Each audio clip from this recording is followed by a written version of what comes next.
My name is Michaela Sickroff. I'm one of the student members of the Community Conversations series, and on behalf of University Housing, I welcome all of you to this evening's Community Conversations event, Don't Diss My Ability, Disability in Film. The Community Conversations series is an academic initiative of the University Housing, co-produced by the students of the Oregon Brain Tank, an undergraduate academic group in the residence halls. If you would like to help create further panels, please consider joining or visiting the Oregon Brain Tank, which meets weekly from 12:30 to 1:30 p.m. on Mondays in the Living Learning Center conference room right across the way. Also, if you're interested, I would urge you to sign up on the sheet if you're interested in finding out more about the panels, and also there are snacks over there for after the panel. I also wish to acknowledge our co-sponsors, the Robert D. Clark Honors College, Oregon Humanities Center, Undergraduate Studies, and the UO Libraries, who have collaborated with University Housing for the past 9 years to make this series possible. Our event is scheduled to conclude at 8:30, and there will be time for questions and discussion after our panelists deliver their presentations. Today we will be exploring how disabilities are portrayed in film. Are the portrayals accurate? What do they say about society and society's perceptions? Has perception changed over time, and in what ways? At this time, it is my honor to introduce our guest speakers. We have Karen McLaughlin, instructor and the undergraduate coordinator in Communications Disorders and Sciences programs. Dr. McLaughlin's research has focused on creating and evaluating interventions for individuals and families affected by brain injury and brain injury prevention. We have Deborah Merskin, who is an associate professor in the School of Journalism and Communication at the University of Oregon. She teaches courses about the representation of race, gender, and class in the communication studies sequence. Finally, we have Deborah Olson in the Department of Special Education and Clinical Services, who teaches disability studies classes and qualitative research methods. Please join me in welcoming our panelists.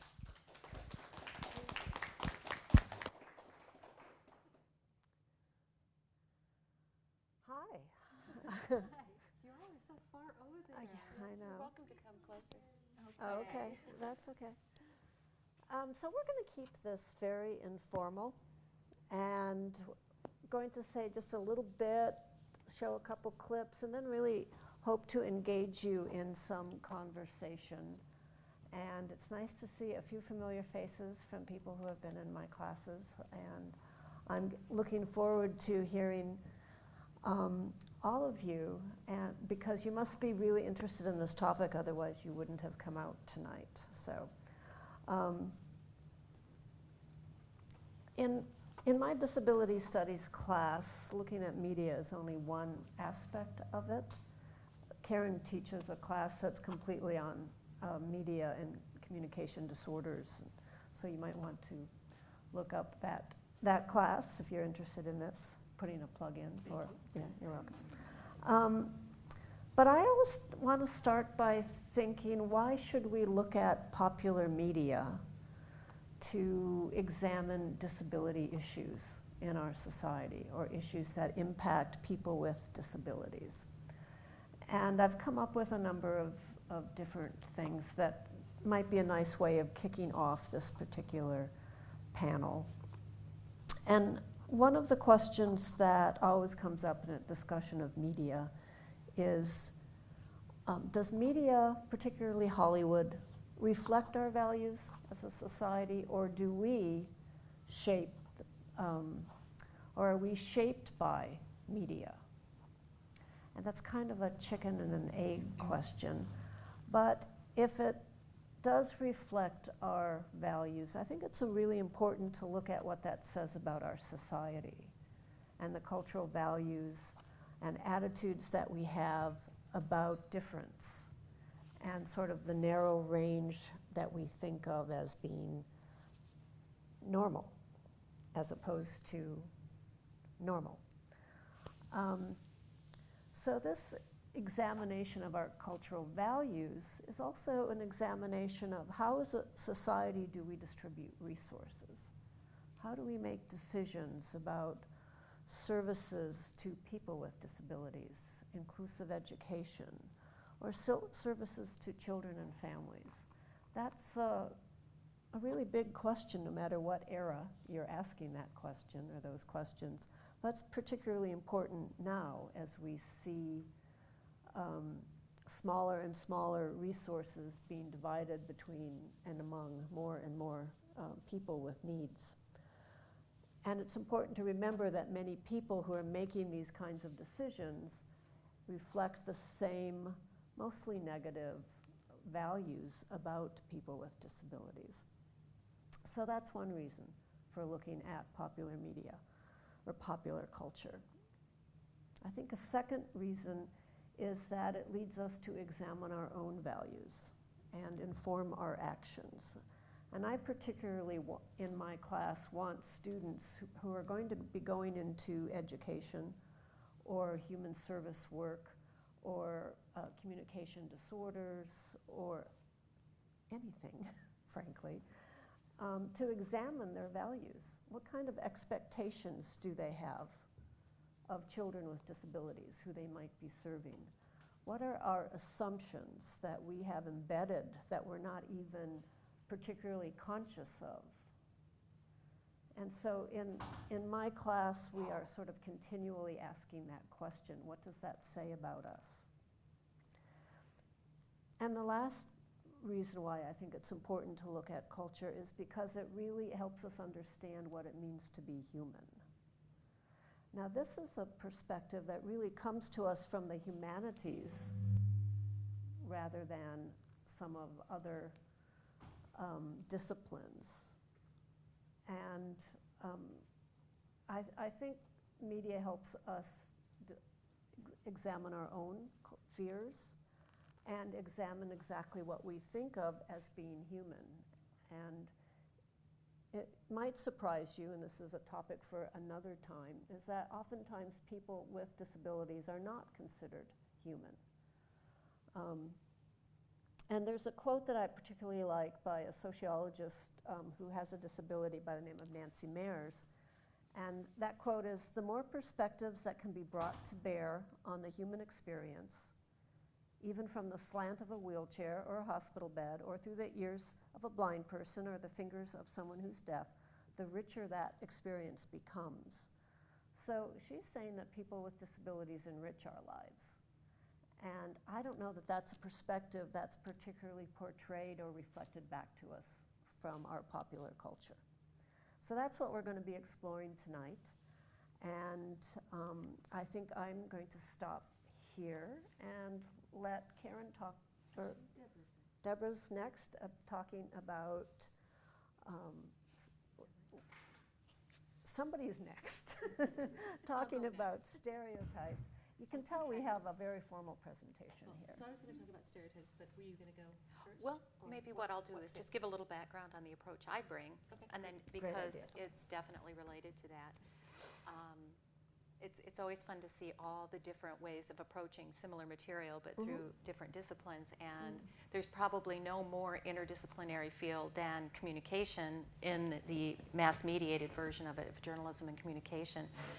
In fact, whether or not it's even a field is something that's often debated because it's got psychology and sociology and ethnic studies and political science and history, all these fields that are part of it, because what part of our life doesn't include communicating, and anymore, what doesn't include some form of mass media or one of those services, or isn't touched by advertising, commercial speech, film, television.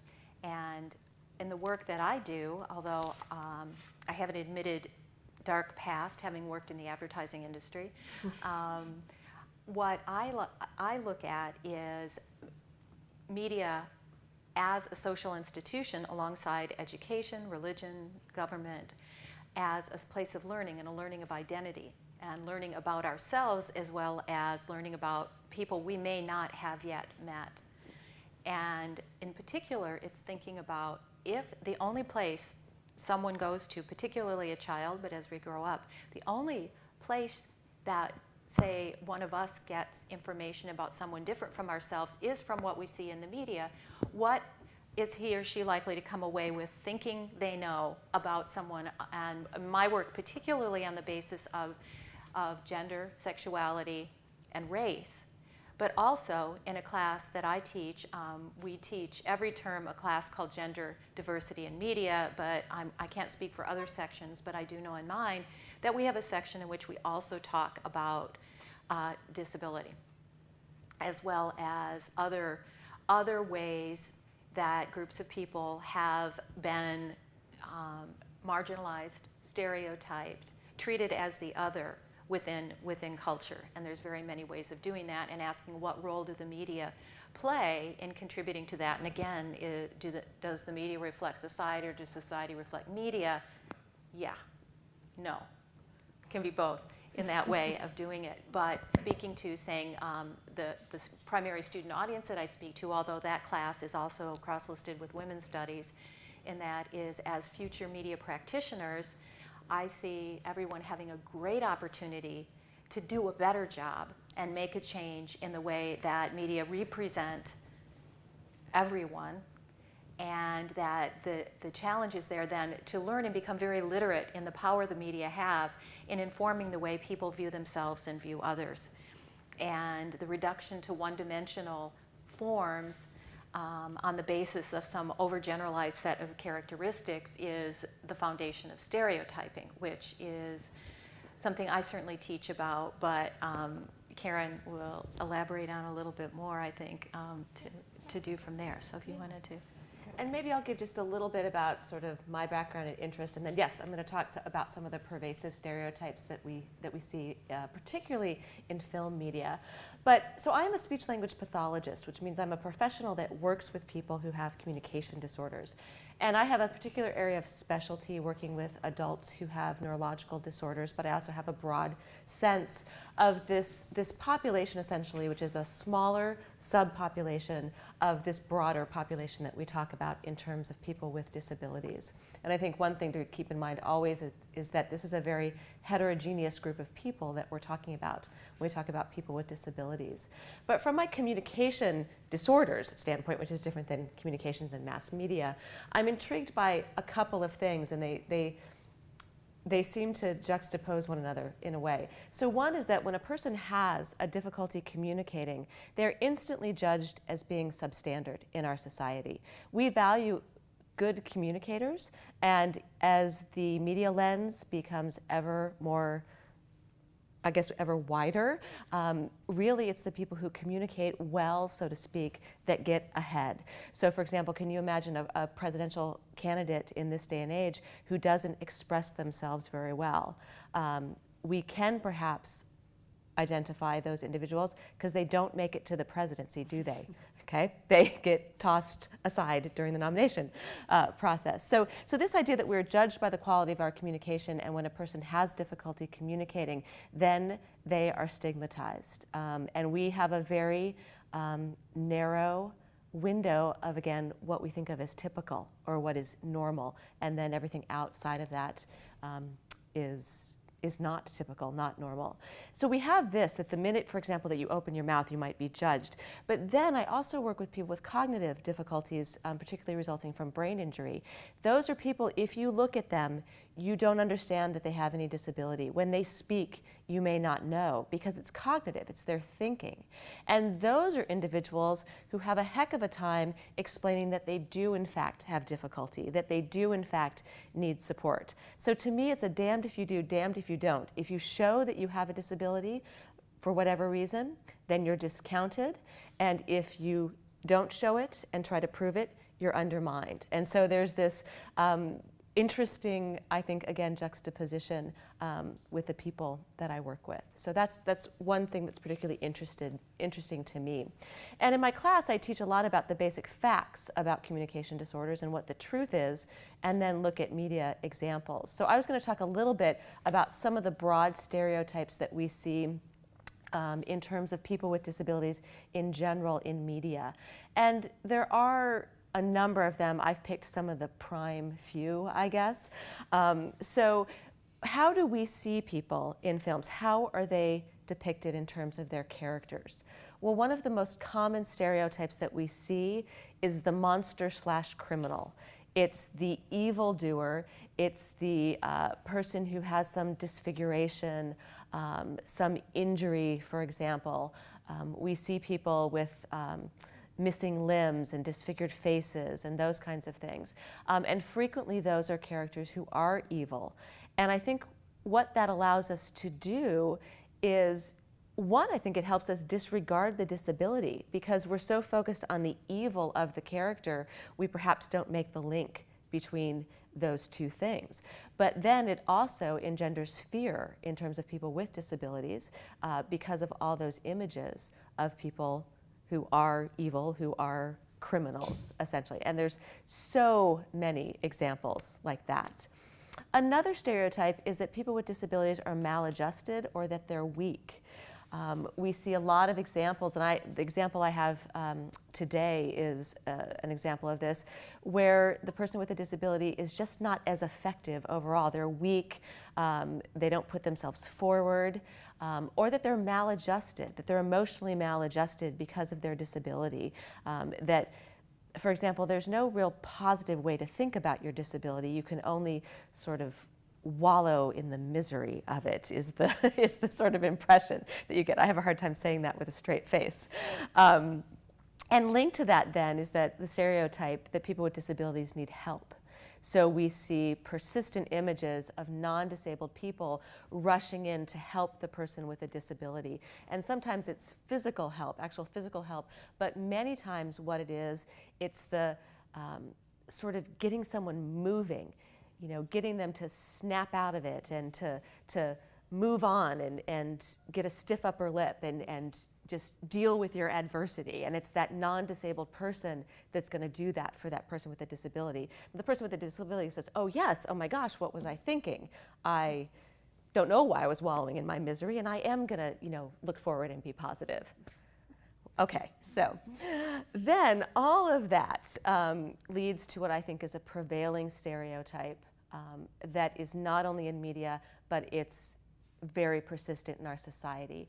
And that is the stereotype, if you just tried hard enough, then you would get better.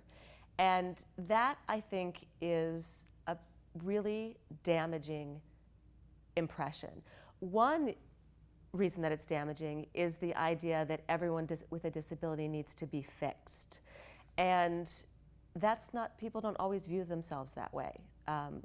Some people view their disability as part of them, who they are internally, and they don't know actually what they would do if they didn't have it anymore.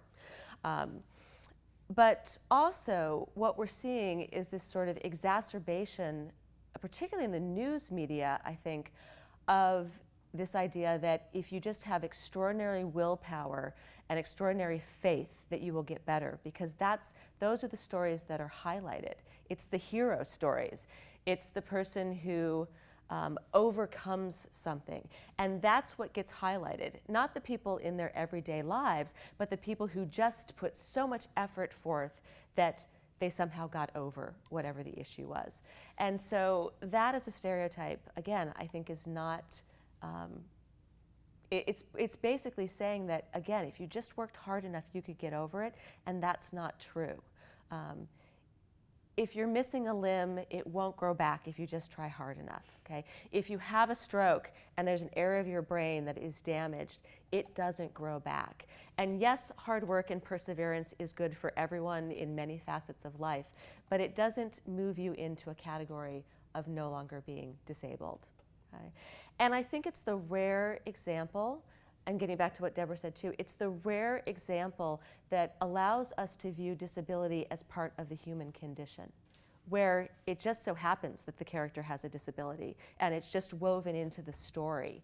But I would suggest that when we see those more real life examples, those are the ones that make us think more than when it's embedded in these evil characters, for example, or these very overly dramatic characters, I think. So those are just a few of the stereotypes, but I think they're quite pervasive. And I thought I would show an example of this stereotype, one of a weak character, but also an example of a person who, if something major in their life happens, something cathartic happens, they just get over it. And so many of you might be really familiar with this example because it's a fairly popular film still, okay? So this is an example from A Fish Called Wanda, which features a character who has a severe stutter. Can you hear me still? Did I move out of the zone? Can you hear me? Okay, good. Okay, so this person has a severe stutter, and basically he's the fall guy. It's a film about diamond heist and a robbery, and everyone's double-crossing each other, okay? So we're going to fast forward to the very end of the film, and we see Ken, who is the person with the stutter, taking revenge on Otto, who has relentlessly tormented him about his stutter throughout the entire film. So it does have some language in it. I just feel like I have to say that. Well, what kind of language? I was being euphemistic, wasn't I? Yes. They swear. Okay. And I couldn't help but think I know it. Oh, I'll tell you. Yeah, hold on. I can pause it. Okay. Okay. What we're saying is Otto's the guy with the gun. He's not a nice person. Did you want to jump in? I was just going to say, well, what you were setting up was, and of course this example comes from TV, but it's just been in the last couple of weeks. If any of you watched The Killing on AMC, that television show where a congressman who's in trying to become mayor is shot and becomes paralyzed from the waist down. And the whole story, it's you've got the victim and the villain, and in this case, everyone just wants him to buck up, right? And he's only found out he's been paralyzed for maybe about a week, and everybody is on him to get back on the campaign trail.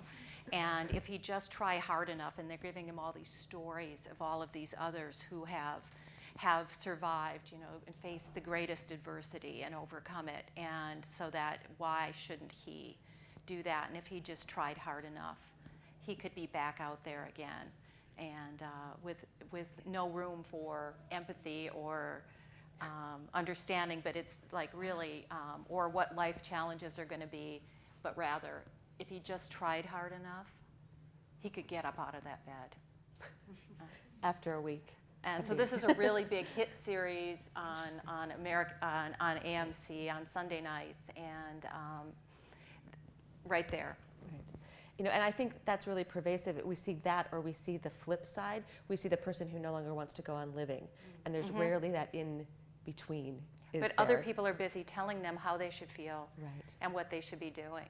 Right. But definitely, like so many media portrayals, you have a dichotomy there. And if we had a range of representations in between, then any of these might not seem so dramatic, right? But it tends to be villain and victim, right, in some kind of, yeah. And yet I think it gets at that line that it's also reflecting some accuracy in terms of what people really do.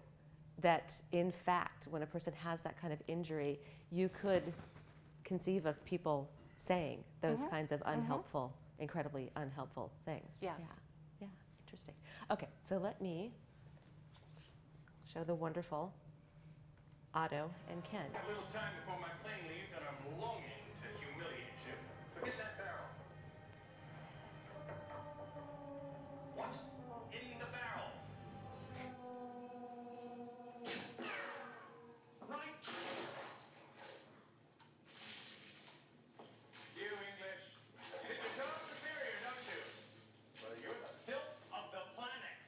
A bunch of pompous, badly dressed, poverty-stricken, sexually repressed football hooligans. Goodbye.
muscular disorder that interrupts the rate and timing of speech production.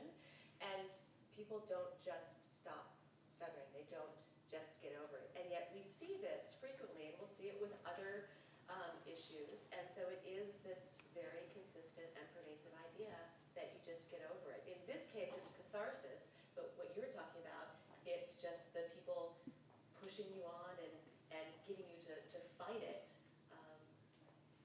This thing that's really after, I laugh because after a week, it's not something that you could even begin to start to know how to conceptualize, let alone get over.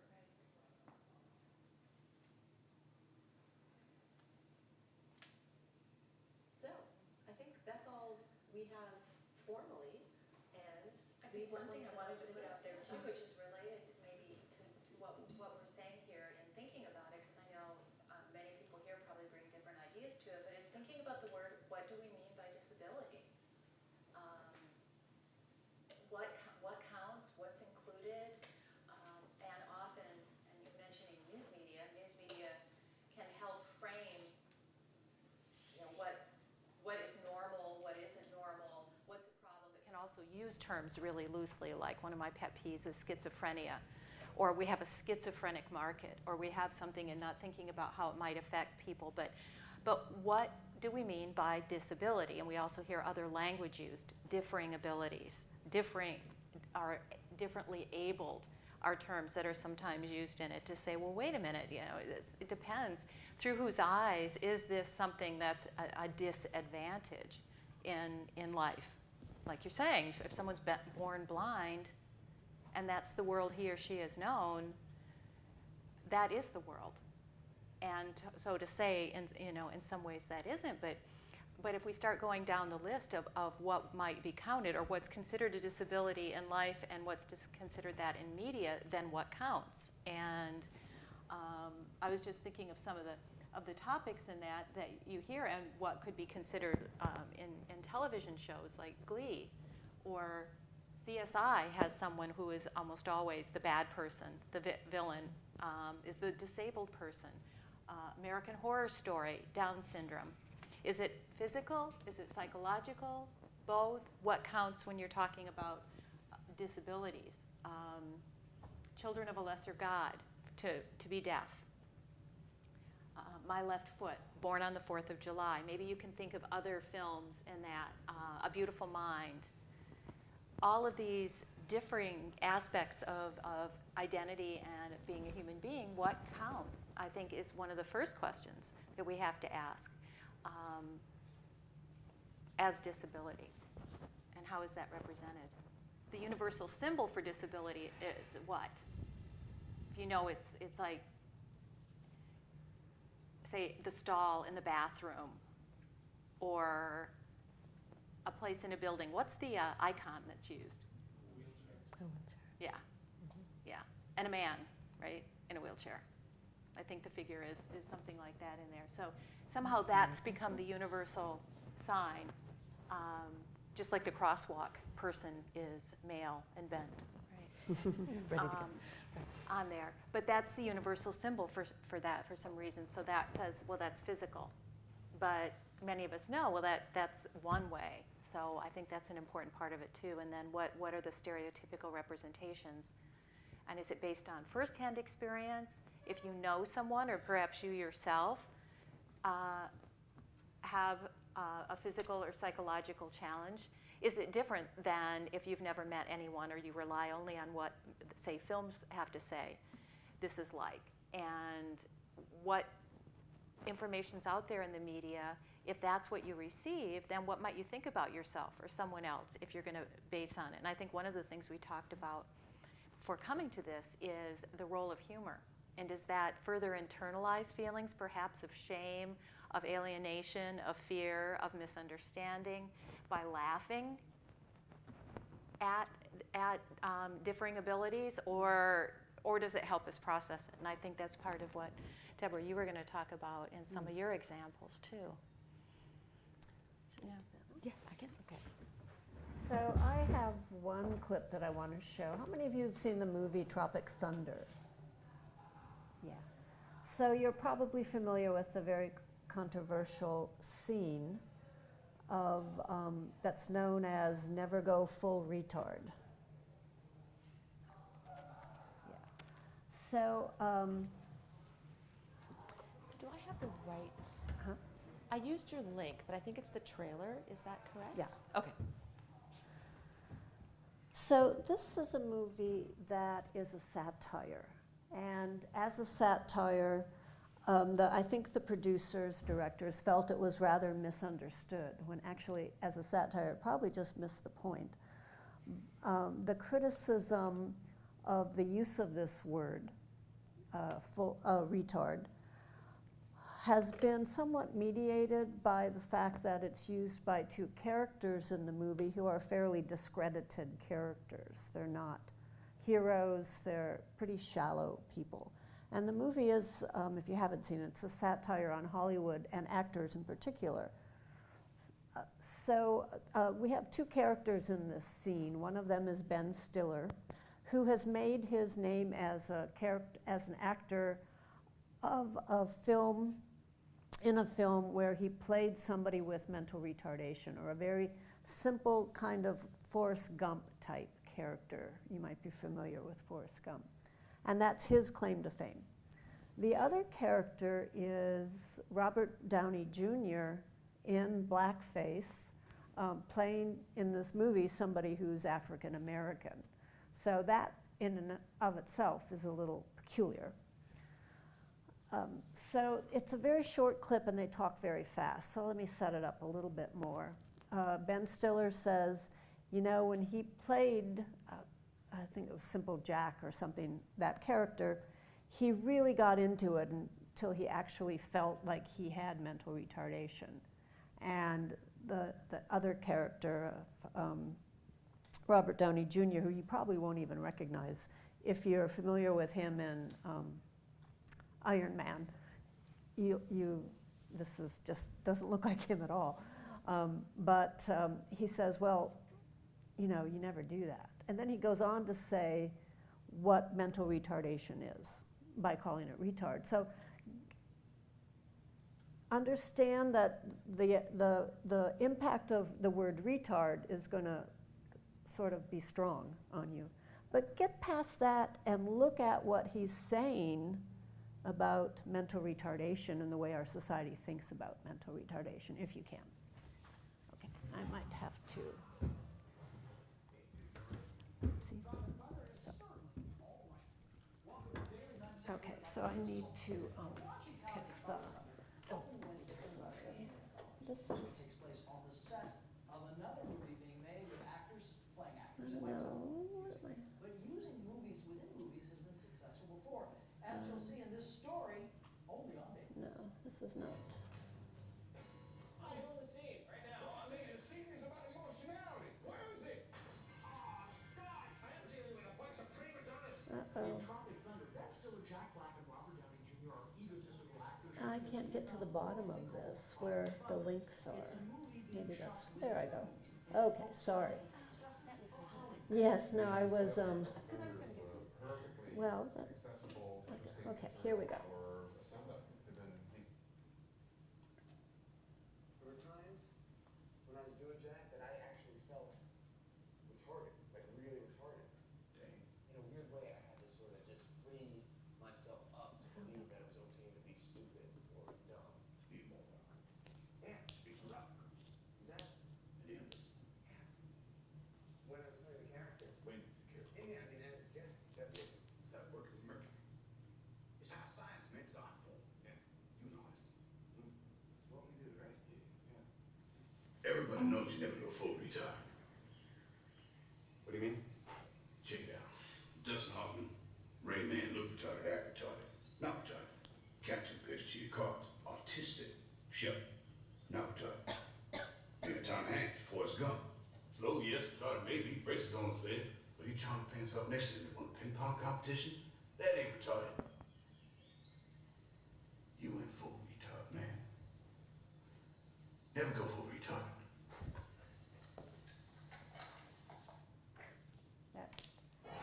Okay.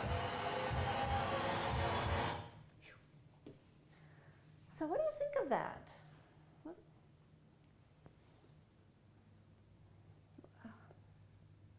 when you saw it in the film, in the movie theater the first time, or if you're seeing it the first time now? I know I kind of told you a lot about it, but how does that feel, or what do you think about that? Oops. Sorry.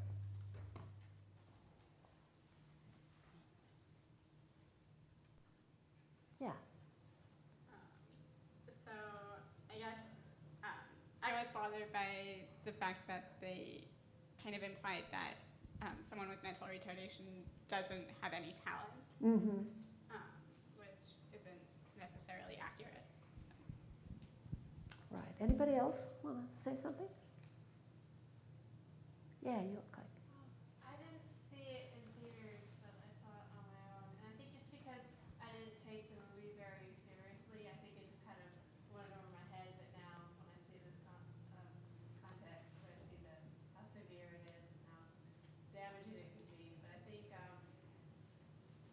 maybe it's more dangerous when it's put in this kind of situation because people just kind of brush by it like I did the first time. So I like that analysis, that maybe it's more dangerous because it just went over your head. But even when things do that, they have a tendency to sink in. And for somebody who's typically, or a young person who might be really naive, thinking about this word, retard. Other. Studies have said that humor might be, in fact, even more powerful at reinforcing stereotypes than other, say, dramatic or other even stereotypes, in that people's guard, when you're watching funny things, your guard is down. So your critical abilities aren't as highly engaged when you're watching it. So it's like, oh, well, it's just a joke, people will say. Or, we're watching it on, I'm trying to think of some of the shows that do that, especially with race, or some of the others are disabilities. And so it's like, well, it's just a joke, so why don't you just laugh? And of course, if you're not a member of that group, it's easy to laugh sometimes. But if you are, how might that feel? But the idea that with humor, your critical abilities are low, everyone's treating it as if it's insignificant communication, when humor might be some of the most powerful communication, and it internalizes stereotypes very often. Because we know that if you hear anything long enough, often enough, you will sometimes tend to believe it. And the same thing with internalizing this kind of information. And so if someone were to hear this as how somebody is who has this particular disability long enough, and you're maybe not feeling really secure about yourself or your identity, then you might, again, then begin to believe it. Or believe it about somebody else if you've never met somebody that might be in a wheelchair, or who might be deaf, or has other kinds of issues. And I was thinking too, I hadn't seen it before. If I were to go back, I'd be really interested to count the number of times he says retard, and think about how hearing that in that context over and over and over again might make it less offensive. We may have some knowledge that that's not an appropriate word. We may have personal knowledge of really how painful that word is, and yet when you just get hammered with it over and over again, it loses something as you're listening. Right. It and if loses everybody else is laughing and you're sitting there going, like that, who's going to say anything? And it can feel really bad. But right, they say, and in advertising, say it 3 times and people will remember it. Yeah. Something I wanted to add was that Robert Downey Jr. kind of makes the point of this panel is that you never do see full mental retardation in films. It's always some in between, and there's a level of success of those characters. I mean, there is a level of success for Forrest Gump and Rain Man. And I think that that is a criticism of Hollywood, is that you never just see someone who's purely disabled. There's always some story of overcoming or succeeding, Right. or still having what we would perceive as a level of success instead of self-perceived level of success. Or I think they're that's a great the point. absolute villain, right? This is like, it's full-blown whatever it is, and highly dangerous, which is also, especially with mental health issues, is that people with mental health issues are somehow dangerous. So really good point. You pointed out a really an interesting phenomena, and that is the idea of overcoming one's disability. And it's really interesting to me to think about that term, because what are you really overcoming? Are you no longer disabled? Actually, what you're overcoming are people's low expectations or stigma, and yet that's a very, very common assumption in our society, is that, as you were saying with some other characters. Or it's to overcome other people's discomfort. And it has nothing to do with you, but everything with them wanting to feel more comfortable around you. Yeah. And it made me think too, what you were saying, there are good examples, and I'm lucky I've found some things that I can show in my classes that I think are much more authentic, but they tend to be films that people are like, no, I've never heard of that. They're obscure. You can't get them from Netflix, and yet they're great films. So there's an example of a film I show, it's called The Black Balloon, and it's an Australian film, and I don't think that's why people don't know about it. But it is an absolutely, in many ways, beautiful portrayal of a family who has an adolescent son who has severe autism, and the really gritty stuff that they go through and the joy their son brings them. They seem like a really great family. People are like, yeah, I've never heard of that. Right. Yeah. So those really good examples exist, but they tend not to be as mainstream, and they tend not to be as popular, and that tells us something too, I think. There's this movie of Mice and Men. The Steinbeck novel. It was famous, and it was really a downer. It is a downer, isn't it? Well, I mean, and that also points out that we see these same kinds of stereotypes in literature as well, where we have Lenny, who is a person with an intellectual disability, who does something unspeakable. And so we see it, and I would say too, I had a note to myself to remind myself of this. We've had negative stereotypes about people with disabilities for thousands of years. So for those societies who record those things, some societies don't, but we've had largely negative attributions about disability for thousands of years. So this is nothing new. And really. I'd say particularly some studies saying in Western societies in particular, where if someone is undergoing an experience, they are taken out of public view. Whereas in some other societies, the culture gathers around to help support that individual, and there's stories of that with depression and that helps someone emerge from that, whereas we will institutionalize people and get them out of view so as not to upset anyone, and that tendency to do it, which further pathologizes and doesn't really work toward healing. I was wondering if you guys have anything to say about the idea of living your disability, and I guess like the difference between like coping or like trying to like assimilate or integrate yourself with Passing. like normal life versus maybe like I'm not sure how to phrase it, like I guess just living your disability and like making that your identity and like a healthy balance between that, and like I guess part two would be like how you talk to someone that's like living the disability and like because you don't want to seem like insensitive to their needs. But One of the things that brings up for me is the use of language, and how some people with disabilities have reclaimed derogatory language and use it as a way, as part of their saying, this is my identity. Now, we've seen that with other marginalized groups, like the word queer now has a different meaning than it did when it was the last word that somebody might hear before the brick comes through the window, as a colleague of mine once told me.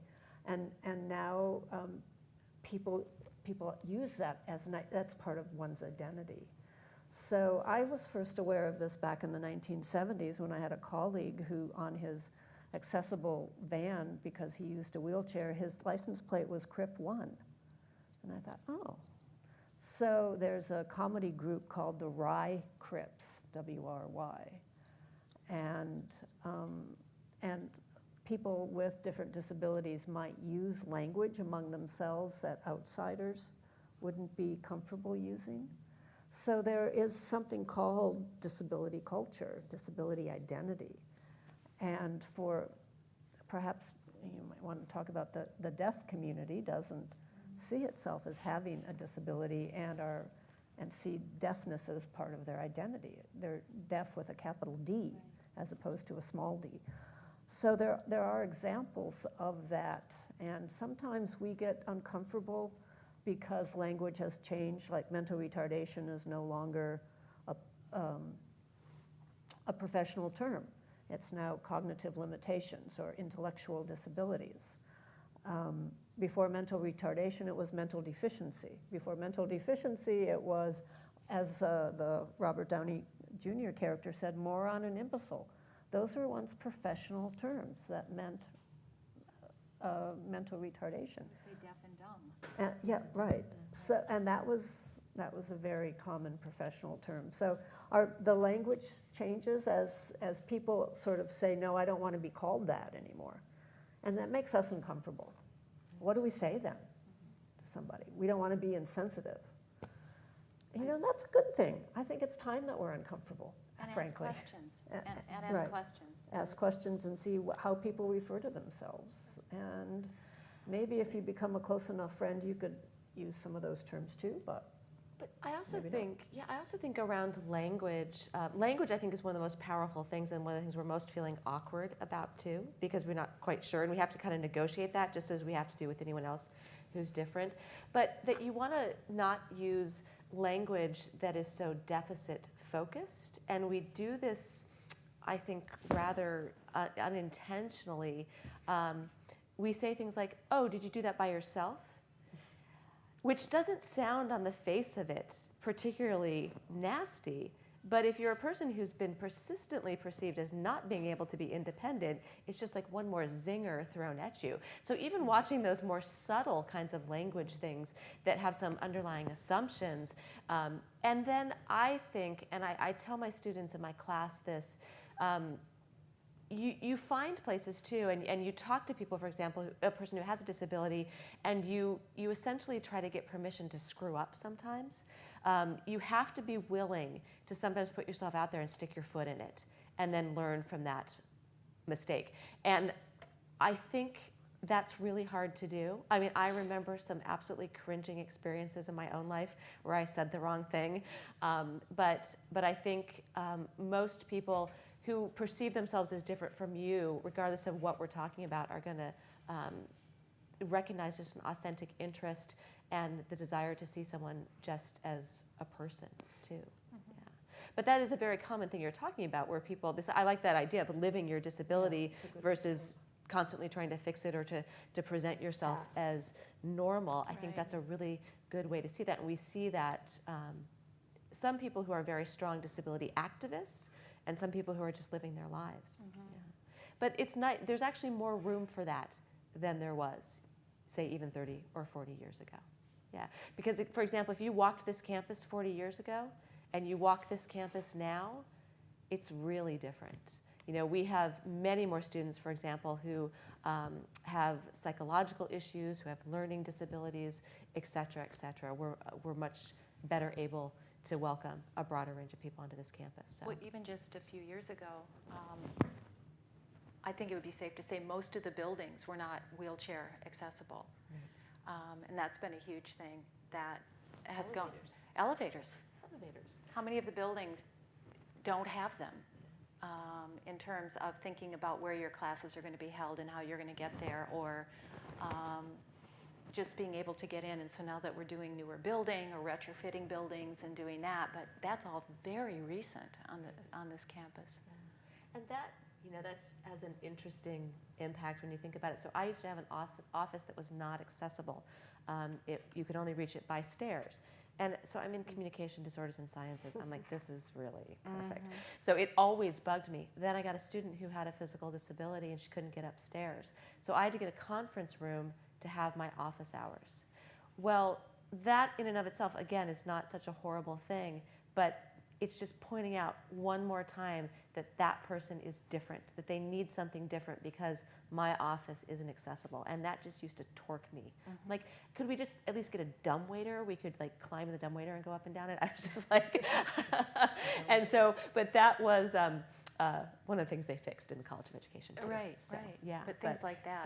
But those examples are really For everything to be a everywhere. hassle. yeah. Yeah. Yeah, exactly. Everything's a hassle, or everything, you need a special accommodation that you shouldn't need.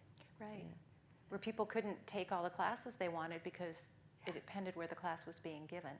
And so now, great deal of consciousness for that. Yeah. In the films that you're showing in your class or that you're aware of, are there people with handicaps that are just another character and the disability is not one of the issues that the film is addressing? There are a few. Yeah. One that pops into my head, which I think is a great example because we don't often see multiple issues of diversity in the same film. It's The Family Stone, where there is a character, the son is deaf, he's gay, and his partner, they're of a different race, essentially. So we have multiple pieces. And the issue that they get into, this kind of odd scene that they get into, has nothing to do with his deafness. It's about him being gay, actually. So, so his deafness is just, he just is. And it influences the family, but it's not really a point of discussion, even. So, and you do see those examples. But it's rare, because typically relatively rare, it's like yeah. sexuality or difference. That is what it makes the character about, right? It's not having, say, a gay or lesbian character just integrated among the cast, but has to be, they're in there because of being somehow different, right? And in that way, it was to make this other character look like an idiot. Or they die essentially. by the end. They inevitably die by the end of the show. In there, yeah, right. How do you guys think that maybe media hides people's disabilities from younger people in our society and stuff like that, so that we don't get that proper understanding and that proper view of maybe what's going on with the person, whether that be mental or physical? Because I know I have a cousin who's very severely autistic, and a lot of people, he is a freshman in high school this year, and it's tough for him because people don't know what's going on. They don't know why he's in a separate classroom, why he has a person walking around with him, and why his mom has to pick him up at certain times during the day and stuff like that. They don't know, but it's not because I don't think that they don't pay attention, but maybe I just don't see it in media. I think I see some stuff like disabilities, but how does like maybe media hide a lot of disabilities from the plain sight of our society, do you think? Well, I would say first, I think, as many people who would look at the media say that much of media is this idea of creating this false ideal world where people want to see only people who are beautiful and perfect, and by Hollywood's definition of what perfection is, young, wealthy, or well-to-do. So you don't see lower social class unless it's the subject of jokes and comedy in a comedy format. And I think in people who've done research in this area, there is a tendency of not wanting to look. People are uncomfortable generally, and how much of that is because we don't see presentations in media all the time of the thousands of people that are dealing with different physical or psychological challenges, but we see these stereotypes. And so there's this tendency to just create this fantasy as if it were reality. And so where is the opportunity to learn in that case? And so it's a distorted view, unrealistic, unrealistically idealistic. And in what they say, many people are uncomfortable around people with physical disabilities, for example, afraid of people with psychological differences, and so you don't see that as a matter of course. I also think media aimed at children. There are attempts to educate about different types of disabilities, but you really have to seek them out. There's some very good children's books, for example, but they're not mainstream. You have to really seek them out.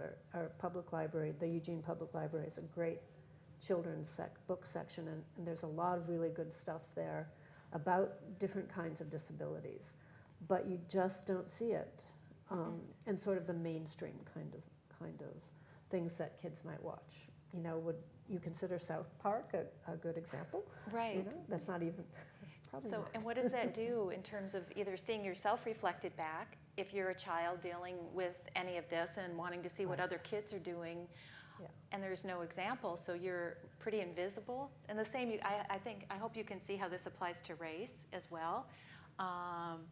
When you think about the peopling of programs in that way, and then when people are wanting to learn about people that are different from themselves, or to understand that there are people different from themselves, and if we were to rely on media, we're not going to get it. The other thing that I see too is that idea of hiding, I think, is really interesting. It makes me think about oftentimes media will pick a piece of something, magnify it, put it out there. That's one of the reasons why we have stereotypes, is because, and the rest of the characteristics of a particular disorder, for example, are kept back. And so people start to think about that one trait or that one characteristic as being characteristic of the whole population, and you're missing like the whole backstory. And in sometimes then it's the reality as well. And I think about I think some of the worst examples of this that I show in my classes are around Tourette syndrome. And Tourette syndrome, you may be familiar with it. It's a disease that causes unintentional movement that are called tics. And there's a subset of those people that part of their tics, they can have vocal tics, part of their tics is something called coprolalia, where the person shouts out obscenity. Okay?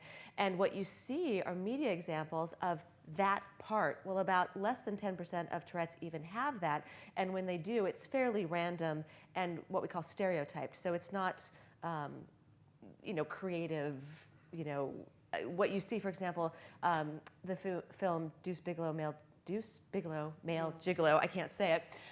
There's a character who has Tourette's, and she comes out with this sexually explicit, very creative stream of profanity that lasts like 10 minutes, okay? And people with Tourette's never do that. They never do that. And it's a perfect example of taking this one little component of a multifaceted disorder that affects people and making people think Tourette's is people who swear. And there are so many people who believe that that's what Tourette syndrome is. And I had a friend in college who had Tourette's, and I didn't know about that movie. I would have been horrified to know that he saw that, and I would be terrified of what he thought of that, because that was so not who he was. Yeah. So I think we see that a lot. Or for example, we hide the severity of something and we showcase the people who are less severe. So I think you're talking about, did you say your brother? My cousin. Your cousin, yes. That people don't have examples of people who are more severely impacted. It's also a hard sell. How does an actor do that? Not very many people can do that real well, but I don't know if that's the driving force behind it. There have been studies done that analysis of the Academy Award nominations, and it's pretty much guaranteed that if you're a major actor in a major Hollywood film playing somebody with a disability, you'll at least get an Academy Award nomination. What also helps that is as it does with sexuality, we were talking about this the other day, is audiences feel reassured if they know that the actor isn't actually disabled or isn't actually gay. So Will and Grace, that the character Will in that, or Tom Hanks.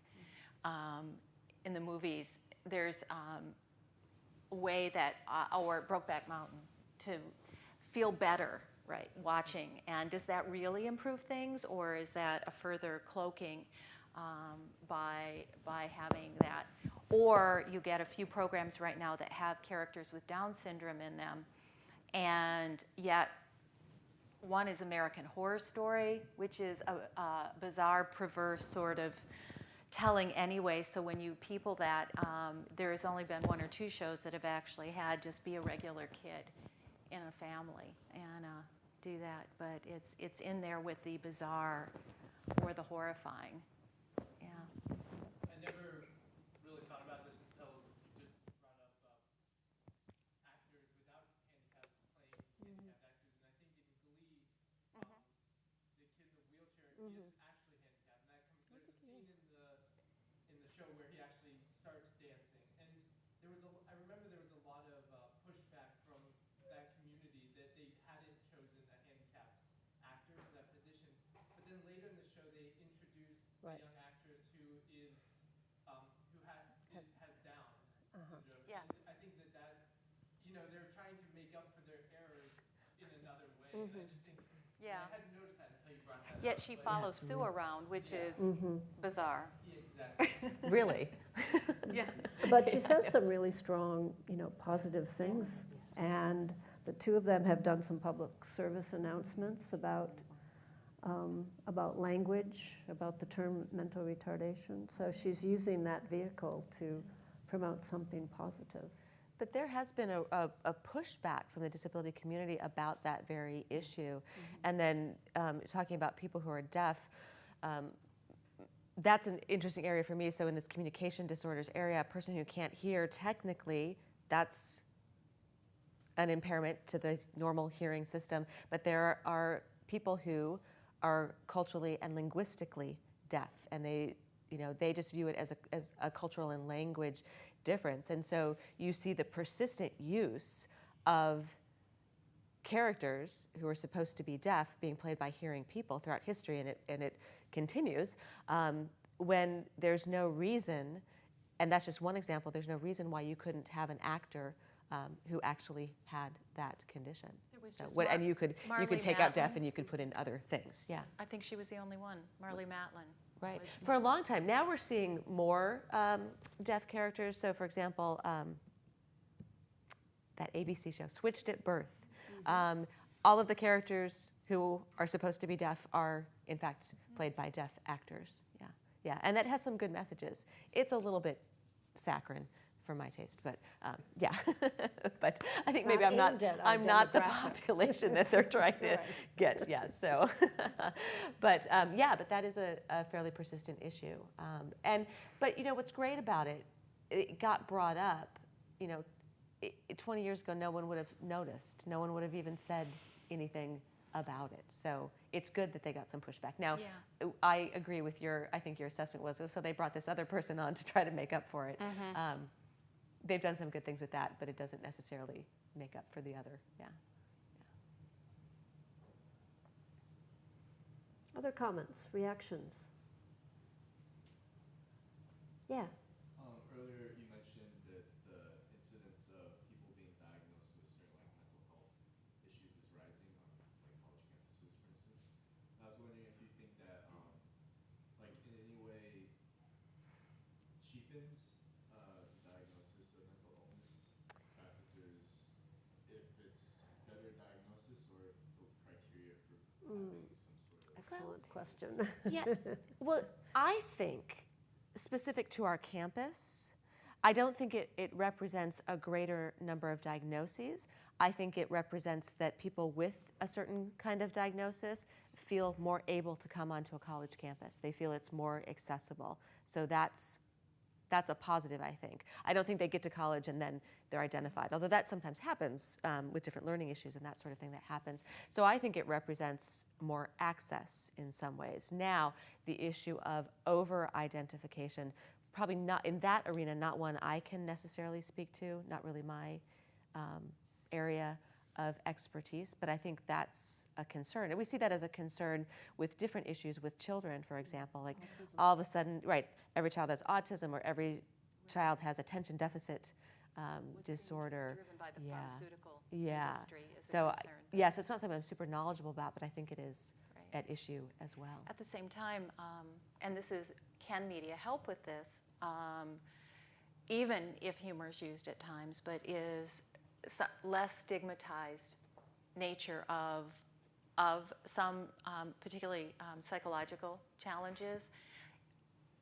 Seeking counseling and going to therapy was something that families kept hidden for years in ways that you wouldn't now in the same way. So not that there isn't still a stigma, but there is a shift, I think, in talking about these where the media can be helpful in writing about it, writing news stories, exploring the topic, but also including characters in films, in TV shows in ways that will at least get discussions going where there wouldn't have been these discussions a few years ago. Or like you said, people feeling comfortable coming to campus and going to school, you would not have seen not that many years ago. So still stigmatized, but making progress, I think. Yeah, because I think those students, certainly students I've interacted with, would say that they don't necessarily broadcast that.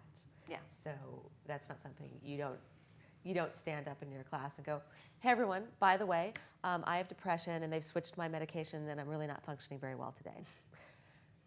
Yeah, generally I think most students I've talked to are just trying to fit in and make it work for them as good as possible. Yeah. I think students with learning disabilities still feel a tremendous amount of stigma on this campus that causes some of them not to ask for the kinds of accommodations that they are, by right should have. Longer time on tests, or having a copy of my notes, lecture notes in advance, or Different environment for testing. yeah, I don't actually give tests in my class, so it doesn't matter. But Do you want to know which classes specifically she teaches? No, I'm kidding. I'm kidding. I wish I could, because I get tired of reading papers night after night, but I don't teach the kind of class that I can give tests in. But I hear students who will tell me, I can't hand this letter, the letter from the Office of Accessible Education. I can't, asking for their accommodation, I can't hand this letter to people outside of the College of Education and actually expect for anybody to follow this letter.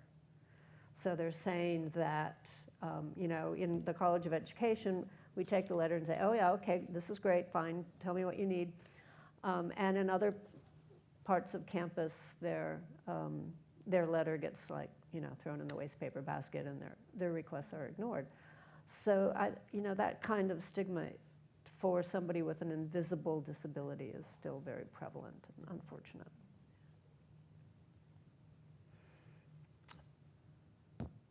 Other questions, comments?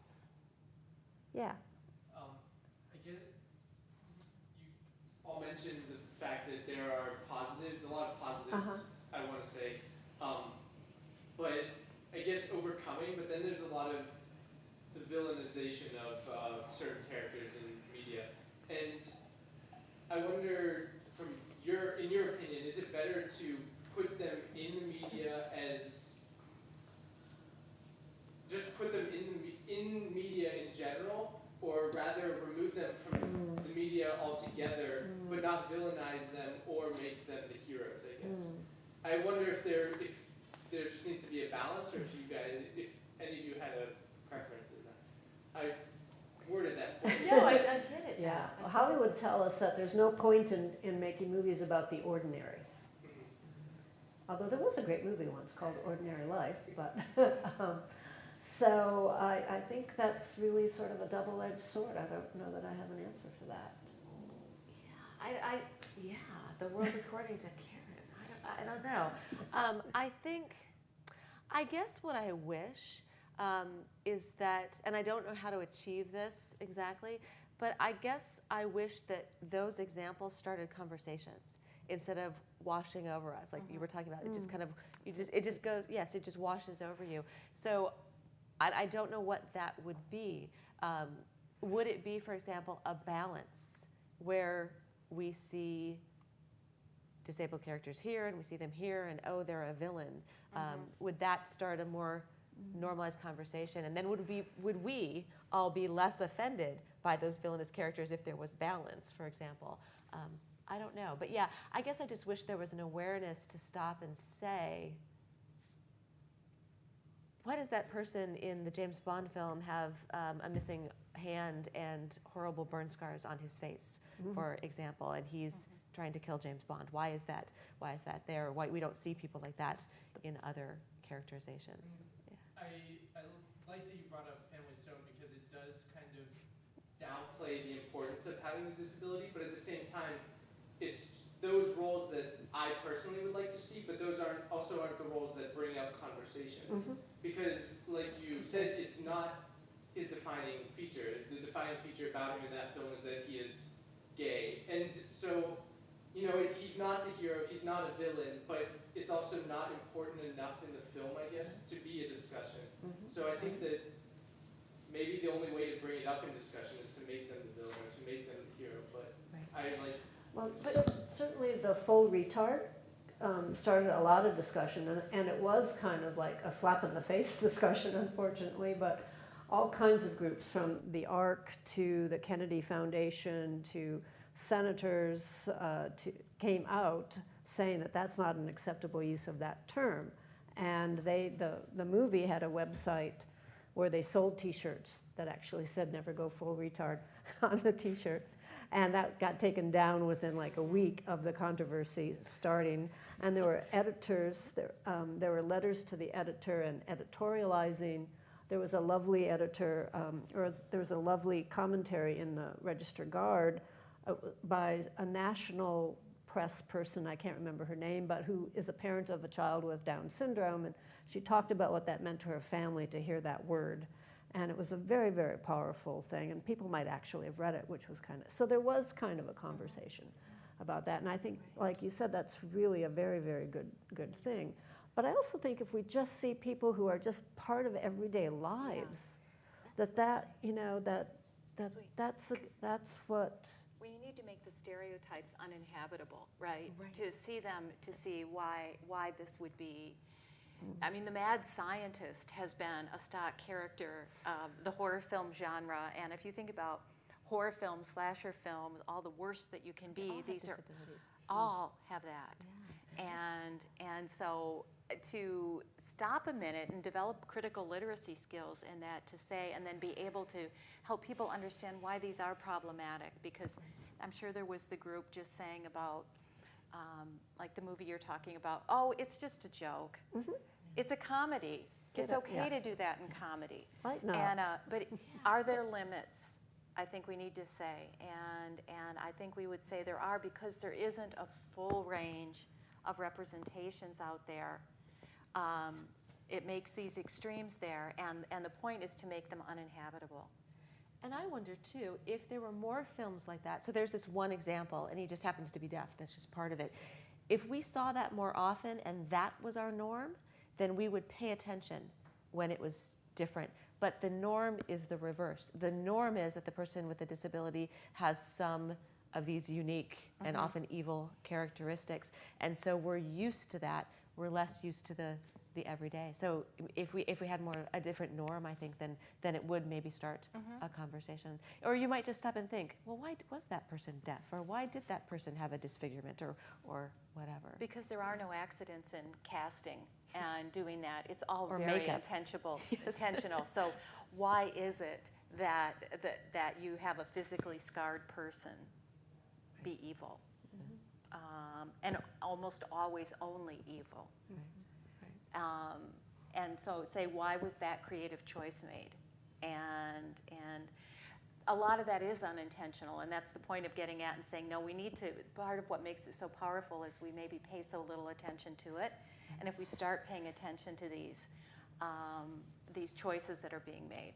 And it makes me think of that chicken and egg thing too, because we've had these characters who have disabilities who are fearful characters, and then people feel that fear, relate it to disability, and so to create a fearful movie, they bring in a character with a disability, and it keeps going. So it's this self-perpetuating thing, because we know now, it's firmly established that these people with disabilities are scary. So. And doesn't disrupt anything by continuing to produce that. Yeah.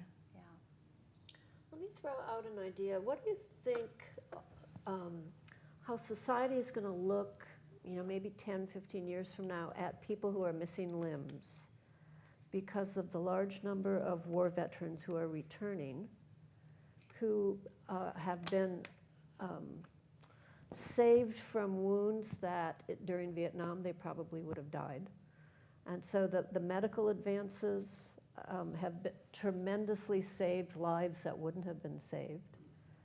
The increase of technology in prosthetics is literally creating bionic men and women.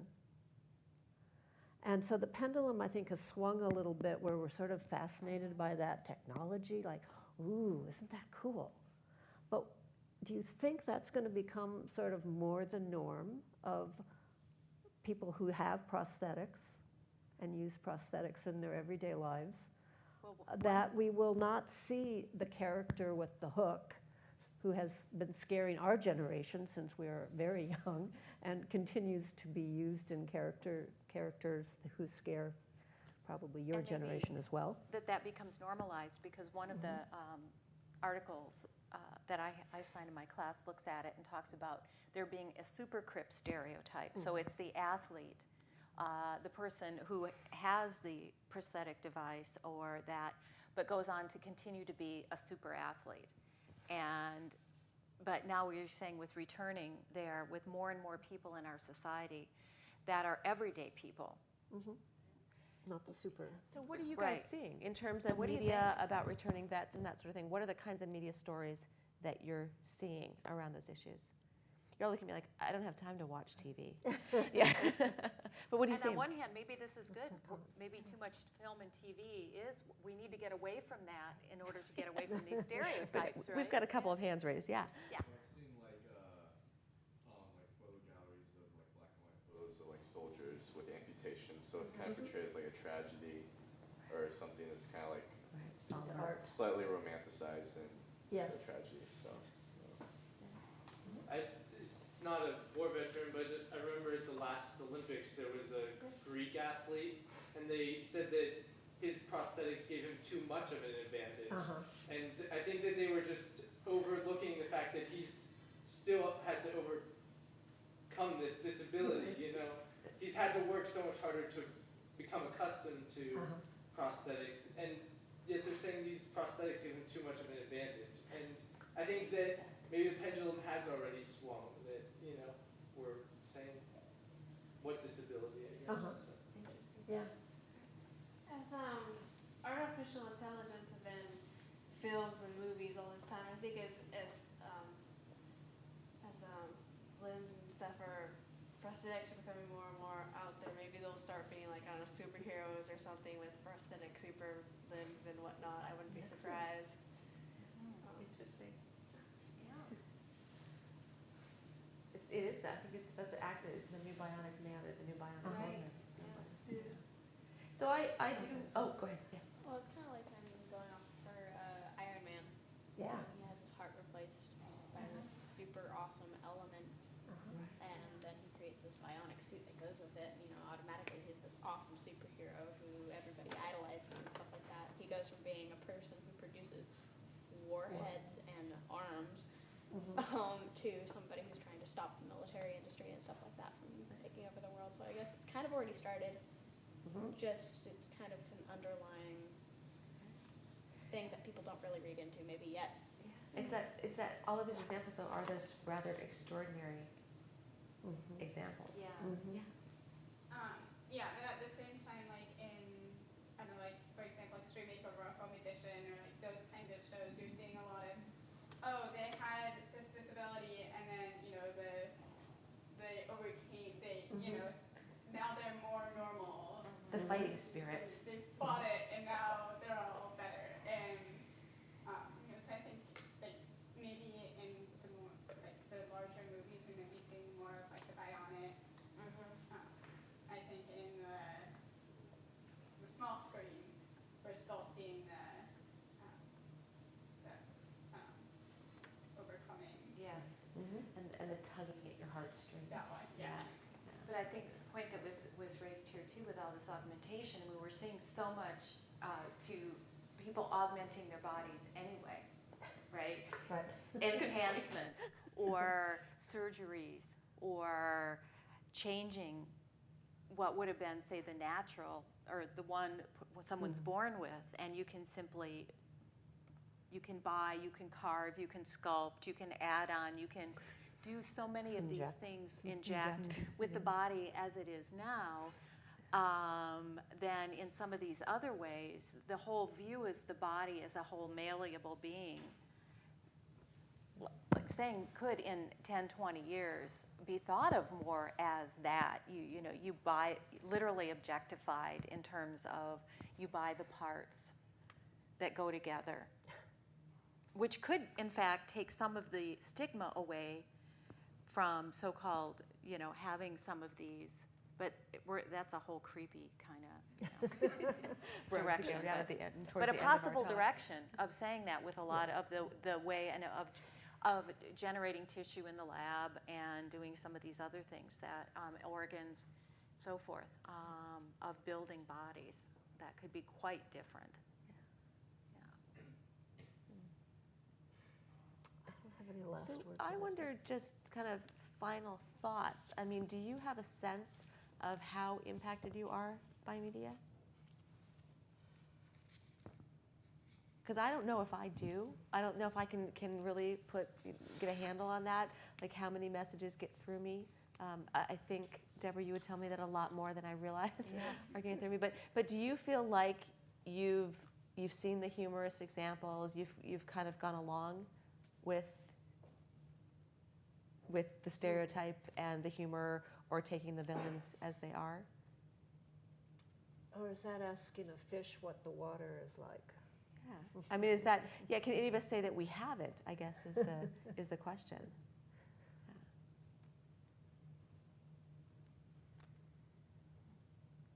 Yeah. I think it's kind of hard to say because for me, I've grown up in a household that's always had cable. We've been very exposed to all sorts of media. And Right. Fish all doesn't sorts know of when it's stories. wet, right? Exactly. Yeah. I have a lot of friends who, I come from a non-traditional school, that's where I grew up, and a lot of kids there didn't watch TV, they weren't exposed to that. Some of them read the newspaper, but it was very different. And so as we've gotten older, like, they notice things in popular television shows and movies that come out that are very different from what I see when I watch it. And so it's just part of like, I don't see those messages anymore because I'm trained to see them the way that I've seen them through all of these different exposures that I've had. But they are like, oh, this is weird because I've met these people, or I have no idea what they're talking about with this stereotype. And so I think there's definitely an impact. But it takes someone outside of that to realize. It does. Yeah. Yes. I was gonna say, I think it's interesting. I was thinking about like websites I go to and stuff. A lot of them are like blogs or sites that aggregate stuff and then like criticize it. So I think a lot of media, at least for me, isn't like primary media. It's more like people making fun of, something that's supposed to be serious, or like, so it's all very like, I don't know, cynical or like humorous, a take on like actual media, which is kind of interesting. And that brings up a point too, that we used to have a smaller set in terms of what kinds of media we absorbed or consumed, and now there's so many more options. And thinking about things different ways.